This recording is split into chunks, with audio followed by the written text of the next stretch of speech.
Yeah. Hello, is this working? Okay. Welcome. My name is Stephen Szabo. I'm a visiting fellow right now at the Institute, and I'm delighted to be able to moderate this session with my good friend Ivan Vejvoda. As you probably know, Ivan is well known to both on this side of the Atlantic and in Washington as well. In the U.S., he's one of those rare people that has really combined reflection with action. He's been both an academic and very much an activist, and also an important advisor in the Serbian government. Just to give you a little background, he served as vice president for programs at the German Marshall Fund in Washington, where we were together for 10 years. And before that, he was executive director, this is until this year, and then before that, he was executive director of the Trust for Balkan Democracy, which is also a German Marshall Fund program. Before that, he also was involved in the Serbian government, serving as an advisor. He also worked for the Open Society Institute, right?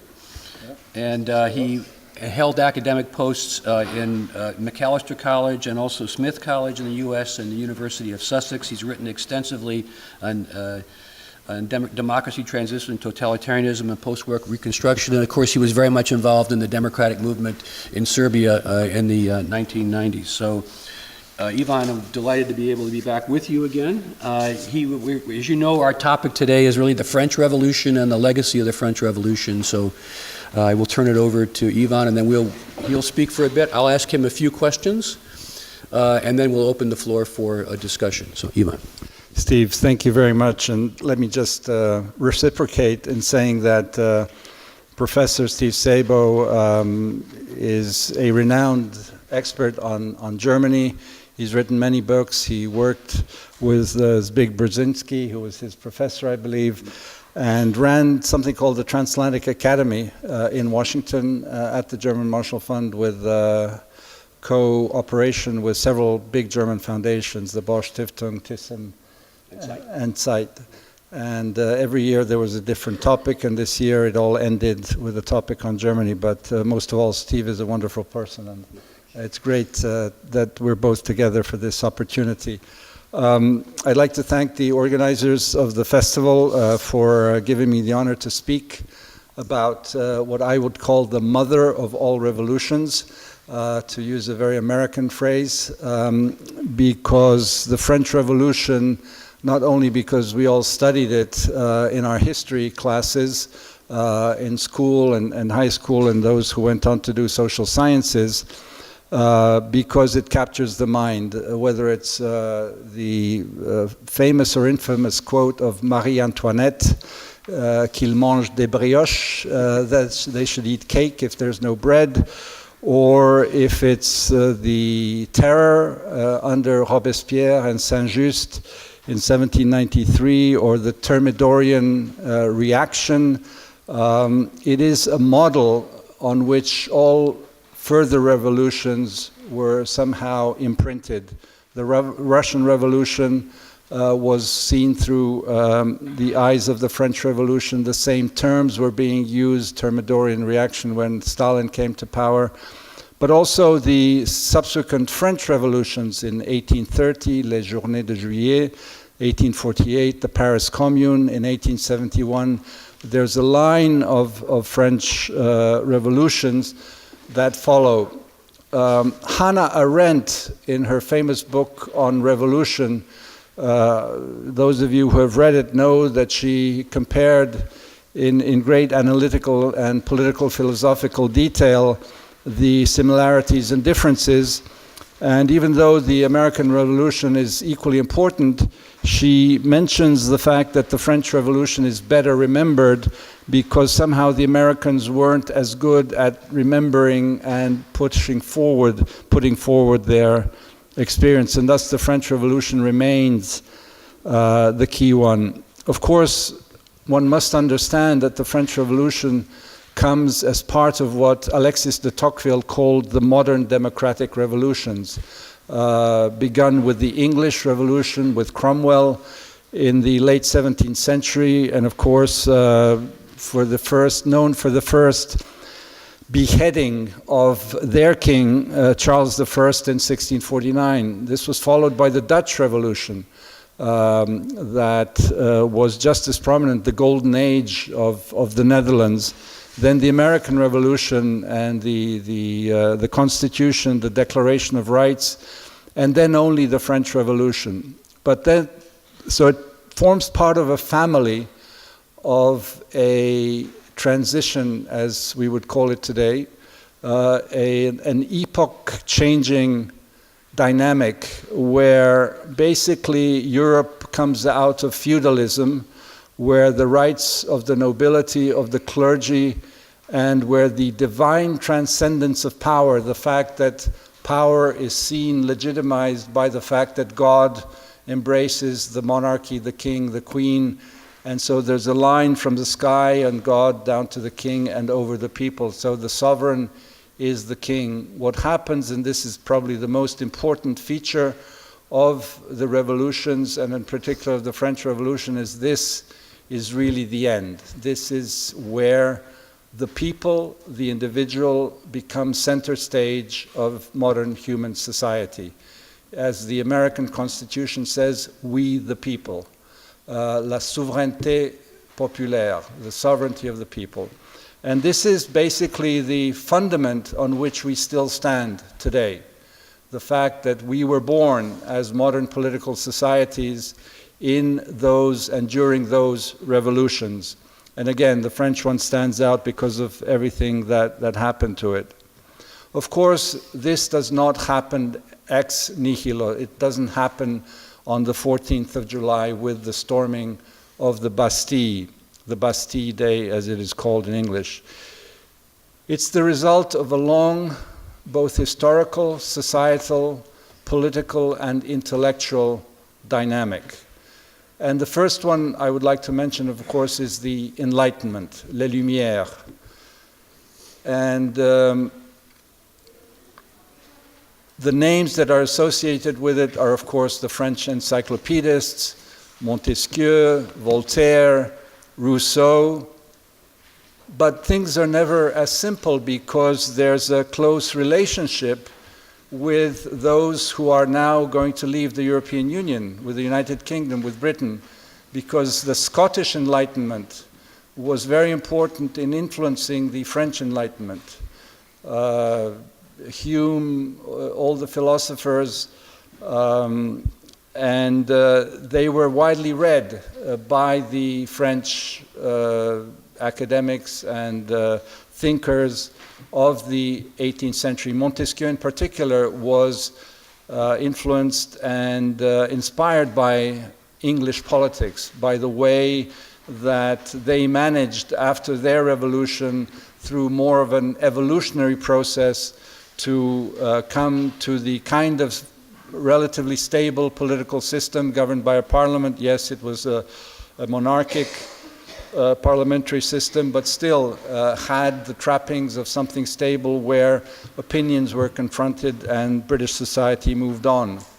So just as in today's world, things were very interlinked, and we cannot observe this movement as something in the French Revolution that is a sui generis thing. It comes related to what's before and what's after.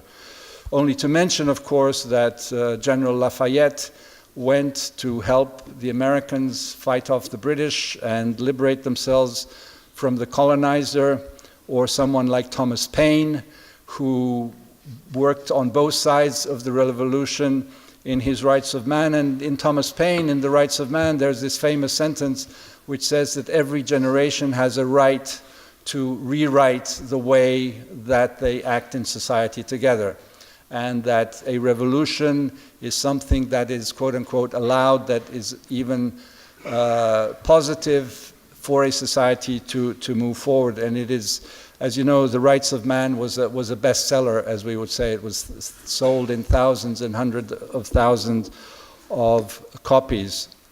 The same success in France was a book by an abbot, l'Abbé Sieyès, who wrote a book, Qu'est-ce que le tiers-état? What is the third estate? The third estate are, of course, the people, because the two first estates, the clergy and the nobility, were those who, along with the king, were running a country. And so the rise of the citoyen, of the bourgeois, of those who actually made society work through their economic activity rose slowly to prominence. Abbé Sieyès' book sold 30,000 copies in 4 weeks' time. It was published in January of 1989. So, you know, when we think back to this period of more than 200 years ago, through the eyes of what we now know as the social media, as Twitter, and the speed of the spread of information, it was very much and very speedy in those days relative to the kind of things that they had, books. And of course, books were read by more than the person who bought them. And so this book of Sieyès was really one of the groundbreaking elements, apart from, of course, everyone reading the books of the 18th century, of Montesquieu, of the encyclopedists of Voltaire, and then in particular of Rousseau, who advocated, of course, the general will and the public good. So what we have is a basis of a popular movement, and of course the economic side of it was that France had a number of very bad harvests in the preceding years. There was hunger. So not to be too Marxist about it, there was a socio-economic aspect to the reason why the people rose, along with the intellectual influence that came from the French and the other ideas of the Enlightenment. And so you have a dynamic that is basically a snowballing effect that begins at the beginning of 1989, and there's an acceleration of historical events. There is the march of the women, the famous March of Women on Versailles, where the women in the Parisian markets are unhappy with what is happening, and they decide to take things into their own hands and go to the seat of power. There is, of course, the convocation of the Estates General, the États Généraux, where the Third Estate is for the first time implicated, and where the king goes along with this, and where there is the forming of the National Assembly, which very quickly in June becomes the National Assembly, and where in fact the Third Estate of about 580 representatives is equal to the representatives of the clergy and of the nobility that are about 250, 60 each. And you have this political dynamic which then leads, of course, to the storming of the Bastille in July, and then, in fact, the outbreak or the outpouring of a democratic atmosphere which is crucially linked to the creation of a public sphere. There is, of course, there was the salon intellectual during the 18th century, the late 18th century, where there was this movement of ideas of high-class Third Estate people meeting and discussing. The Palais Royal was a particular meeting place. Those of you who have been in Paris should know that that's where some of the fomenting of these developments occurred. And then it spills out onto the street because of the hunger, because of the dissatisfaction.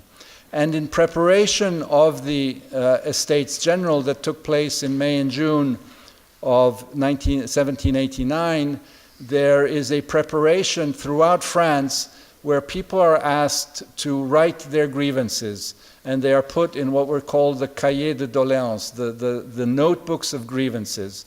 And there are about 40,000 grievances that are put together in this cahier. So you see a very broad-based involvement where people finally have a door open to say what they're worried, concerned about, anxious about.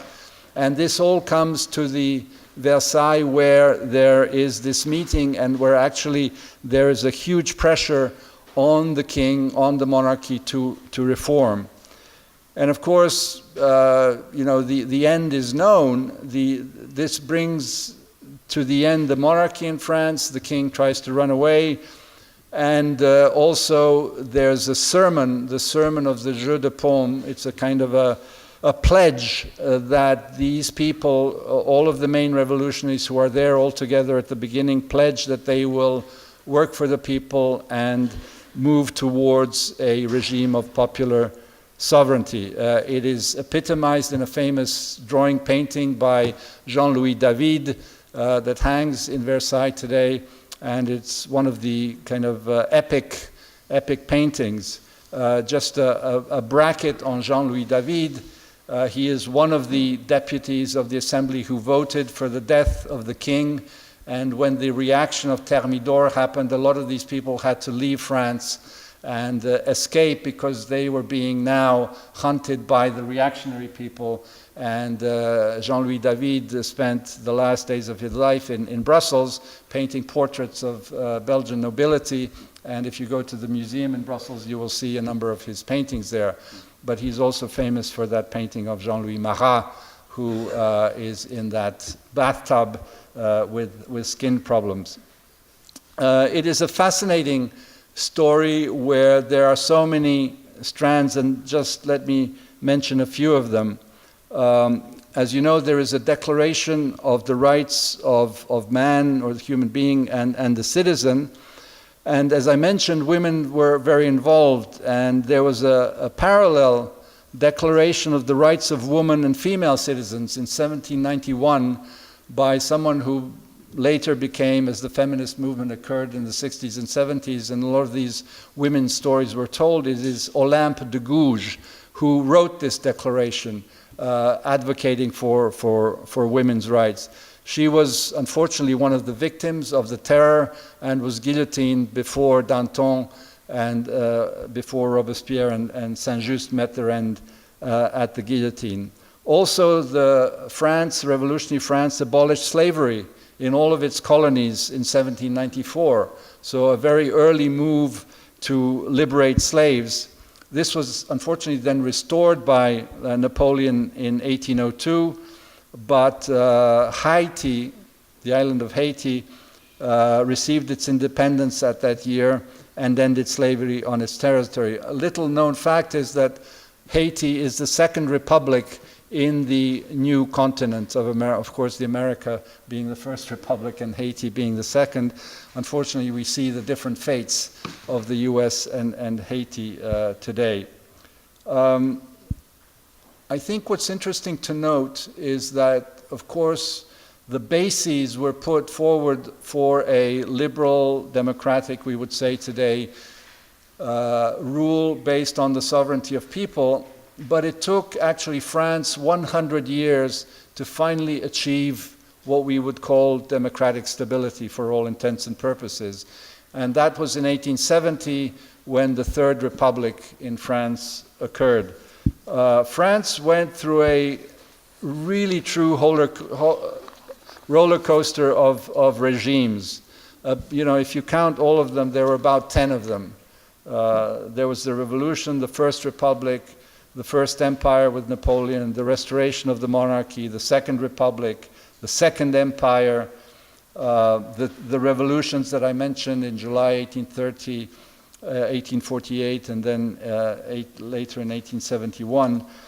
And so it's very important to note that time needs time, if I can put it that way.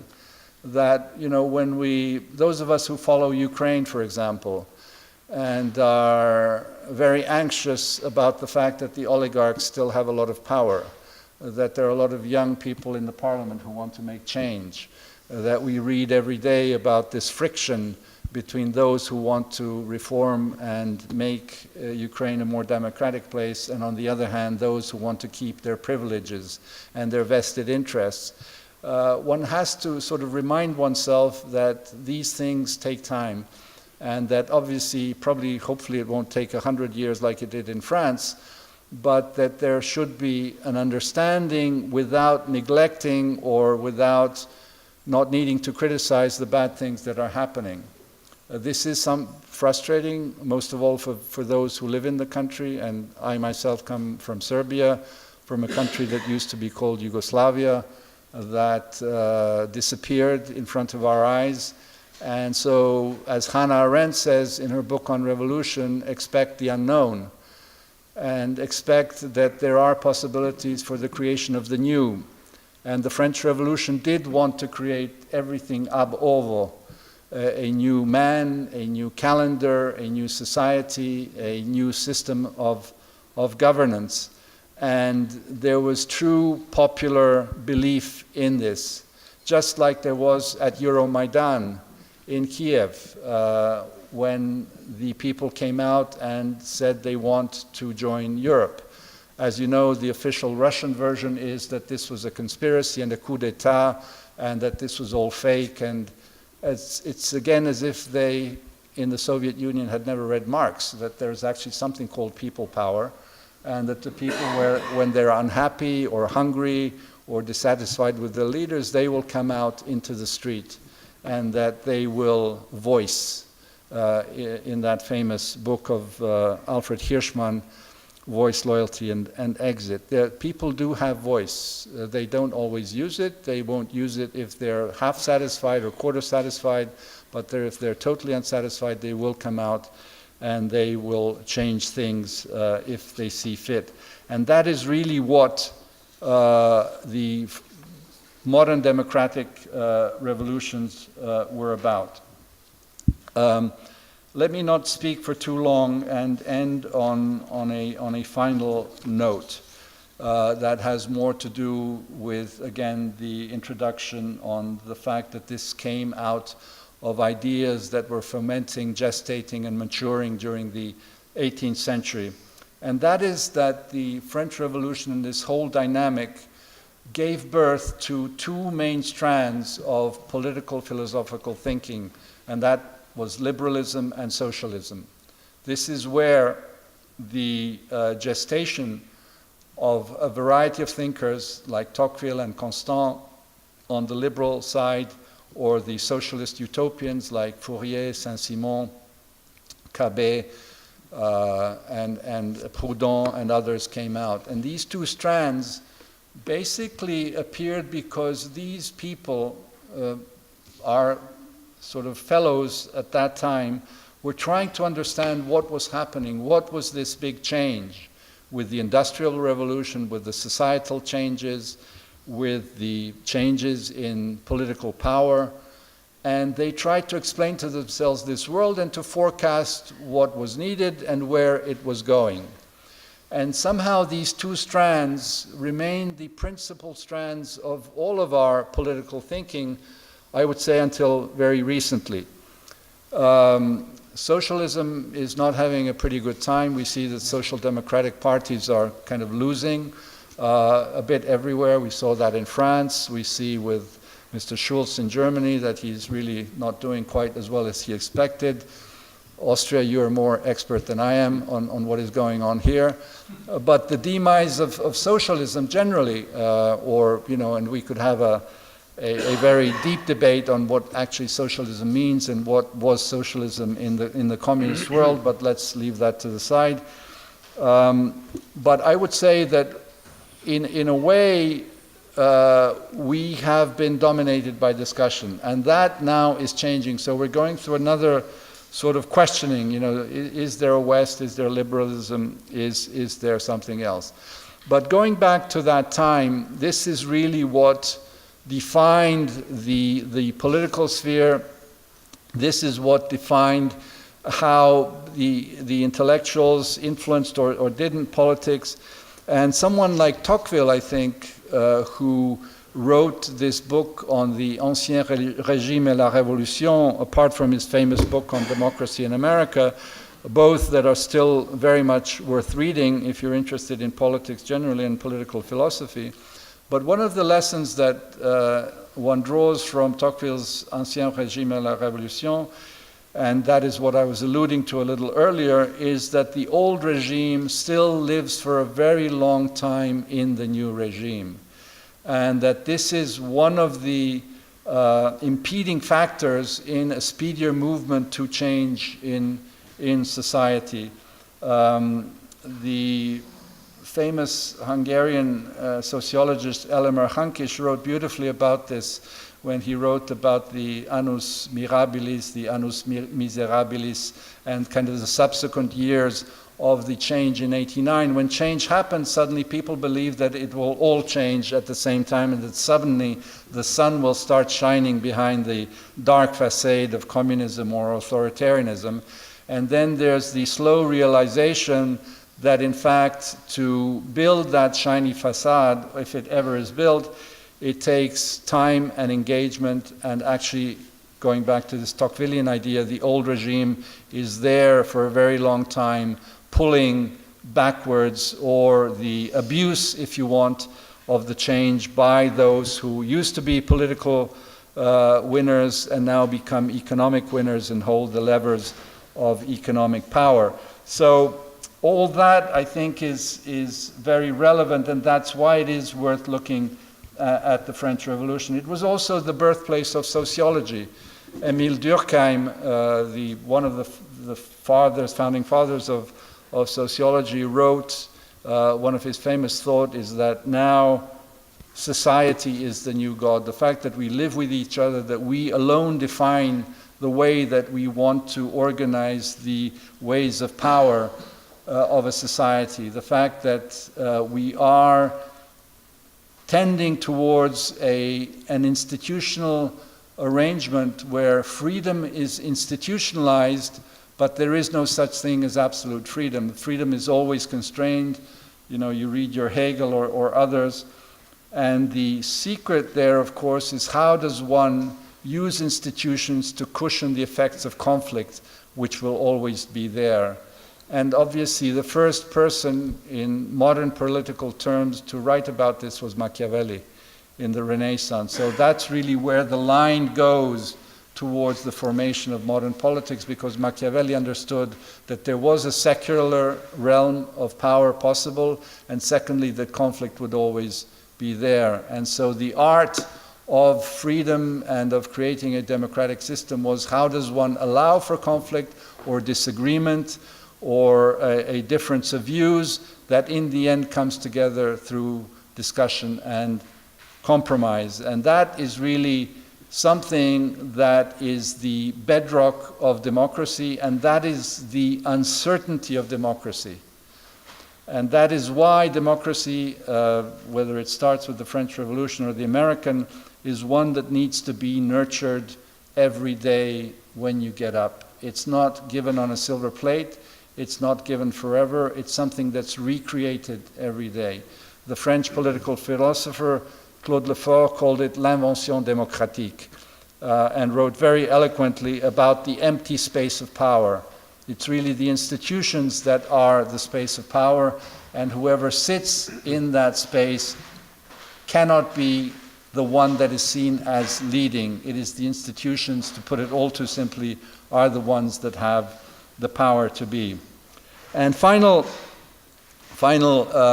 anecdote or thought is, I'm sure many of you have heard that during the visit of Richard Nixon to China in 1972, when the ping-pong diplomacy broke open the relations between the US and China, Zhou Enlai, the number two to Mao Zedong, was asked by one of the Americans, what do you think of the French Revolution? And he famously said, well, it's too early to tell. Now, it's like with Marie Antoinette and the qu'il mange des brioches, let them eat cake. I went and did a bit of research. I did a lot of work on the French Revolution in 1989, and actually helped me understand all the difficulties that we in the post-communist world were going to encounter. And I was a little more, I would say, self-satisfied that I was informed about the difficulties that were going to occur, and thus a little less dissatisfied by the difficulties that occurred. But in these two aspects, it is actually Rousseau who in his Confessions says that a princess at one point in the mid-18th century said that they should eat cake. So there's a bit of apocryphal stuff here. And the same goes for Zhou Enlai. A British diplomat said actually that it was probably a misunderstanding that someone was asking Zhou Enlai about the 1968 French Revolution. And that of course 4 years later it was too early to tell. But of course, that is totally irrelevant because this story is much more fun to say that he actually said, well, 200 years is a bit too early. Yeah, that's great. There we go, Steve. It's better for his reputation, too. Yeah. Thank you. It's a great quote. I didn't realize you said brioche, because in the U.S., when you say eat cake, you think of torta, and not brioche, but in any case. Thank you so much, Ivan. It was really, I wish you'd come to the U.S. and say this to the American people, because they need to hear it. But anyway, I thought I would just ask a couple of questions more contemporary about the concepts today of liberty, equality, fraternity. But certainly when we have the discussion, feel free to go back to the French Revolution if you'd like. A couple of questions for you before we open it up. The first one, of course, and I have this bad feeling that we're at this end of a liberal era. There's a lot of discussion about this now. I'm just reading Karl Schorska's wonderful book about Vienna at the turn of the century, when he talks about the death of Austrian liberalism at that time. And I get the feeling sometimes we're going through that in the United States in different ways. But in any case, the key question I have concerns the balance between these three concepts, which are always in tension between those three. But do you see an imbalance today between liberty and equality, which is undermining fraternity? And given that we talk about in the U.S. as the 1%ers or the increasing concentration of wealth and what that means. Absolutely. Thanks very much, Steve, to bringing it to contemporary issues and concerns that we all have. Two introductory points. And the first one is that, and Hannah Arendt talks about this very eloquently in her book on revolution, and that is the salience, the importance of the social question, what she calls the social question, as one of the main differences between the American and the French Revolution, and that finally the social question was really one of the reasons for the downfall of the French democratic process. We would probably say today the appearance of the terror under Robespierre, although I must say Robespierre is a very complicated figure, and those of you who like your Booker Prize novelists, Hilary Mantel, who wrote Wolf Hall and about Thomas Cromwell, wrote actually 25 years ago a great book on the French Revolution called A Place of Greater Safety, where she talks about the debates between Robespierre and Danton and Desmoulins. Really, I would recommend it. And I think that also speaks to the French Revolution and its importance, that a lot of authors have gone back to it, just to mention Georg Büchner and Danton's death, for example, or other novelists and artists who have done on this. So the social question, and this is relevant to your question of inequality or equality, I think is one that plagues us all. Fraternity, this is the second remark, we could today call solidarity, or the sense of belonging to a one humankind where one does have to pay respect to the rights of the other person, to be able to put yourselves into the shoes of the other person. A French philosopher, Emmanuel Levinas, wrote a book called L'humanisme de l'autre homme, the humanism of the other person, so as to understand, even though we're different, there are these needs to put oneself into the skin of the other and understand, and thus, just to mention it en passant, the Wir schaffen das of Angela Merkel, I think, is a kind of show of solidarity, whatever problems or disagreements we may have about the way it was done or announced or not announced. So I think the key point that I would like to make in answering your question is that certainly inequality today is one of the driving forces of what is happening, and without wanting to simplify anything, the fact that people, the tiers état of today, the third estate, the middle class, is feeling that they are losing out, and have been for the past 20 years, basically since the Reagan-Thatcher revolution, the deregulation of the financial markets, the fact that they feel that their salaries are at best stagnating, if not falling, while the famous 1% is ever growing richer, is something where there has been resilience. People have been patient, waiting for subsequent people whom they have elected leaders to somehow address this. And then with the financial crisis of 2008, that basically hasn't ended. I mean, we have low levels of growth. We have, of course, the migration crisis piled up on top of that. there's a demographic issue, and so the liberté and the égalité are out of sync.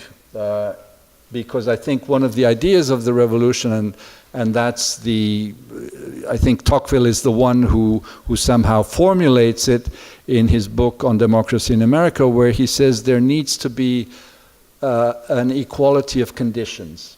Of course, we can't all be equal, but at least the starting point, there has to be some kind of level playing field where we can have the equal opportunity to achieve. And then, given various social, political, economic, and other factors, you know, there will be a kind of separation. This is, of course, a great desideratum, and the reality of society, of modern society, dictates otherwise. You know, call it class conflict if you want to use the Marxian term. That has driven the history through the 19th century and the early 20th century. But the other aspect of it, which goes back to people power, is that the conditions of equality and liberty have always needed to be fought for in the street, in institutions. The right to vote, universal suffrage, the right to an 8-hour working day, the right of women to vote, all of these things. Again, it was not given by anyone on a silver plate. You know, let's remember that in Switzerland, women got the right to vote in 1971.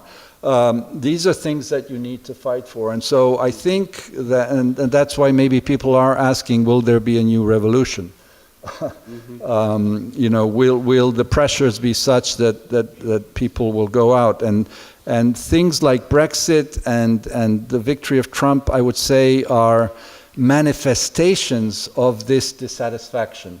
Not that one condones it or likes it, but there's been something of a disillusionment with the elites on the power on the part of the third estate. There's been a disgruntlement about the fact that equality is being lost. And so there's a liberty being used to vote out or simply to want change. And unfortunately, as we see, that change is not always the change that one would democratically want. Yeah, I think it's a very good point. I think part of the problem, too, is that we don't have the kind of cohesive organizations that we had in the past, like trade unions that would help organize people, or political parties. I was just in Hungary yesterday talking to some young people who were trying to organize through the internet, you know, opposition. These are the people that did the opposition to the Olympic Games coming to Budapest and were successful in getting that change. But can the internet and the social media really make up for the solidarity that you had with, say, trade unions, political parties, like social democratic parties, and so on? One last question, I'll open it up, and that goes back to the idea of fraternité.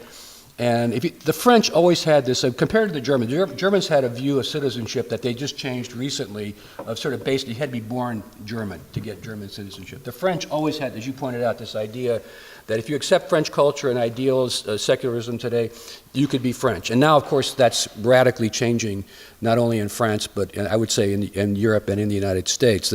So does this concept of fraternity today have to be reshaped to include not just those of the national community, but immigrants and refugees, or in the case of Europe, does it have to even expand to the EU? Is this idea that, or is fraternity really based upon cultural and ethnic identity, and is it, which is being undermined by the broader concept of fraternity? I mean, can you have fraternity beyond that sort of cultural home, if you want to use that term? That's a tough one. I'm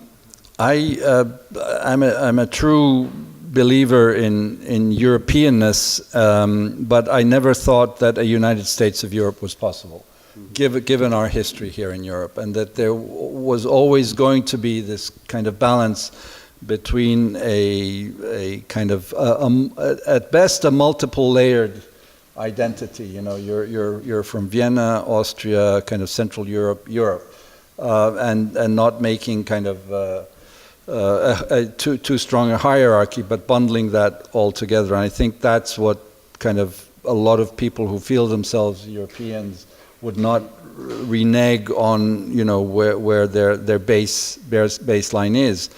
I think one of the problems that we are confronting today is this fear of loss of ethnic identity, of culture, And then again, I think these things are more complicated than one is able to spell it out in words. This is coupled with this feeling about socioeconomic uncertainty driven by robotization, by, you know, what if I have a job, will I have one?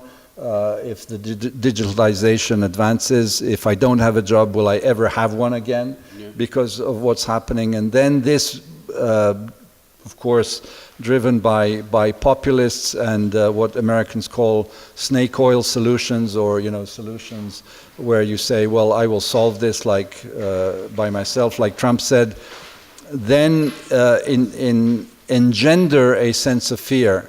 And fear has always been a sort of a driving factor. There's a great book on the French Revolution called La Grande Peur, the Great Fear, that drives some of these things, and that needs to be taken into account. I'd just like to mention a wonderful definition of democracy by István Bibó, again a Hungarian historian, who said democracy is the absence of fear. And I think that's the fear that has instilled in people now, because of the financial crisis, all of the migration crisis, is one that actually politicians need to steer and manage and to lead out. I think that's why Macron had the kind of success that he had. A minimalist definition of democracy, and I think it's relevant again to this question, is by Isaiah Berlin, who, when asked, you know, what is sort of important for a good government, he simply said, it is to avoid the extremes of suffering.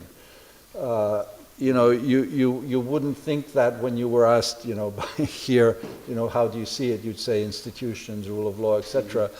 Things are much more basic at some point, and I think we're given, for example, what I went through in my former country, Yugoslavia, it was all the opposite. People like Milosevic and Tudjman went into the extremes of suffering because they wanted to retain power. But I think that the present day situation, I truly think that we are witnessing something that's ending in terms of this liberalism, socialism, and the liberal democratic.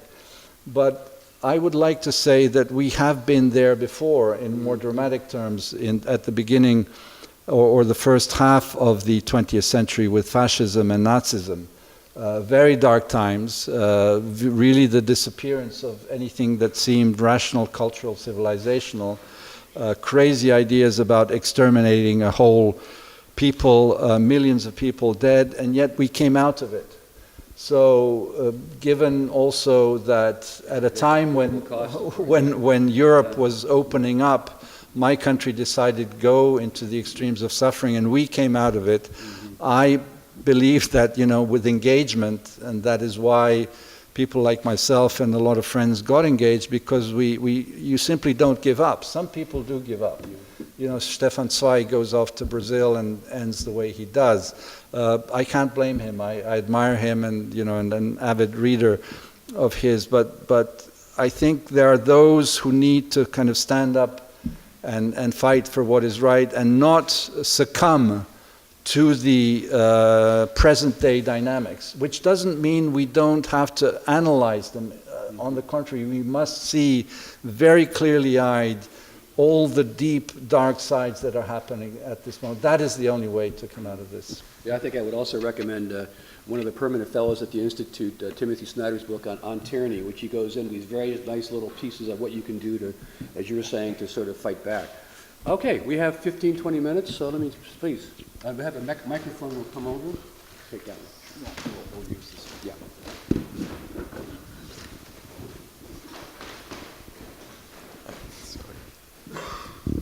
Hello, I'm a historian. I chose the Habsburg Empire as my subject because at seminars at the Austrian Scientific Institute they give you quite a lot of cake. But my question is about your comment about the two main strands that emerged from the French Revolution, liberalism and socialism. In your talk I didn't hear you mention the two other major isms that emerge. One is nationalism at the Battle of Valmy, 1792, when French or so-called French citoyens shout "Vive la nation." And the second one is colonialism. And Third Republic, which you mentioned, they achieved democratic stability.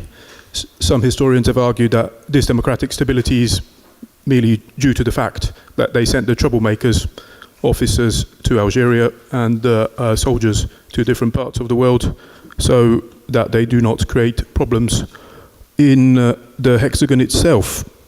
So my first question is really about the importance of the revolutionary rhetoric, shall we say the legacy of 1789, in the French colonial project, with reference to philosophers like Condorcet. And my second one is about the toxification of isms. Nationalism, of course, has a very bad reputation today, which it maybe didn't have in former tijd. And also colonialism 100 years ago, as we would see looking at Jean Jaurès and Jules Ferry. These are partisans of colonialism. So, toxification and the legacy of colonialism. Thank you very much for that question, and you're absolutely right that I should have mentioned both. I think nationalism is probably the more interesting one to look at because, as you said yourself, nationalism was a positive political force that went along with the democratic tendency towards liberty and freedom and creating a consciousness of a community. And of course, then that gets a sort of a mixed review through the era of Napoleon, who kind of goes out and spreads French civilization, the civilizational effort, and goes and conquers others. And interestingly, of course, in Spain, for example, then you have the appearance of what we would call modern partisan warfare and guerrilla fighting against the Spaniards. But on the other hand, you do have the remains of the mission civilisatrice. In Ljubljana, for example, you have a square of the French Revolution. In a number of cities along the Dalmatian coast, you have streets named after General Marmont, who was Napoleon's consul in these towns. And there is a remembrance of that civilizational effort that, for whatever one may think, the Austro-Hungarian Empire then took over when it went into the parts where it was, and in Bosnia and Herzegovina, of course, still they speak about how much Austria-Hungary did in building schools, roads, bus stops, and other things. So it is a mixed bag, but nationalism, just to put it very simply, was a part of this popular awakening at that period, sort of going through a full arc to then, of course, what happened in the early 20th century. Colonialism, again, you're right to point out all these great nations who went through the democratic revolutions, the English and the French and the Dutch all then became conquering powers and drew a lot of their wealth on that. And there was a very interesting BBC reportage which I saw about a month ago on how many wealthy aristocratic British families actually made their wealth on what was being done in India, for example. Of course, these are things you didn't learn. At some point I was in school in England, and of course this is something that is not part of understanding the complexity of how a country becomes so wealthy by, of course, exploiting others, not to talk about Belgium and Congo and all these others. So that's why I underscore the need to understand the complexity of the social, economic, and political dynamics that occurred, because we see in a kind of simplistic way, the revolution just as the storming of the Bastille, but there was so much that happened before, during, and then the consequences of those events in later history, not only in a country like France, but, as you rightly say, around the world. Yeah, it also reminded me of that wonderful book by Raymond Aron, the wonderful French philosopher, historian, The Century of Total War, and he traces the total war back to the French Revolution, because after the French Revolution, you no longer have limited wars, you have wars that are fought for ideology with conscription armies. You no longer have professional armies, but it's part of this legacy of the French Revolution. And the conscription army was really one of the binding, cementing factors of the nation, and the Napoleonic Wars were exactly that.